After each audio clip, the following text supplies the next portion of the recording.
Hi everybody, Ezra Levant here. I'm in London, England for the day because Tommy Robinson had an enormous court victory today. It was thrilling to see. But back home in Canada, Tamara Lich, as you know, several months ago was convicted for mischief for her role in the trucker convoy. Well, I'm delighted to report that today, Tamara and her lawyer, Lawrence Greenspan, filed an appeal of that conviction and obviously the sentence.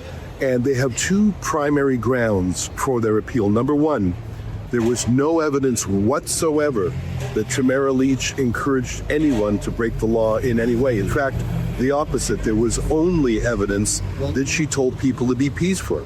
How can you be convicted of mischief if there was literally no evidence?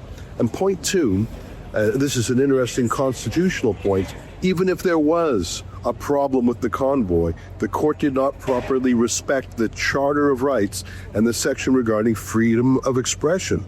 I believe in property rights and you should have the right to enjoy your property, but our Canadian Constitution puts those fundamental freedoms first. You have to sometimes put up with some noise, put up with some honking, and to ignore freedom of the press, freedom of speech, and to ignore the fact that there was no evidence linking Tamara Lich to any wrongdoing. Those are the two grounds of the appeal. I'm delighted to hear it. I hated the idea that that ruling would stand. The question is, who's going to pay for that? Lawrence Greenspan doesn't work for free. He's one of Canada's most in-demand lawyers. So you know the answer. We're going to do it together. And of course, the Democracy Fund has been crowdfunding Tamara Lich's legal bills since the beginning.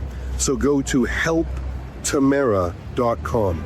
helptamara.com, and let's all chip in to get her across the finish line.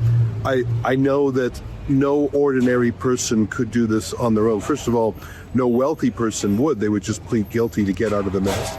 No regular person could afford the hundreds of thousands of dollars. But together, if we each chip in $50 or $100, we can defend against this grotesque vendetta by the Canadian government. Actually, I should say it's by the Ontario government too. That's whose prosecutors it is. Go to helptamara.com. I'll be back in Canada soon.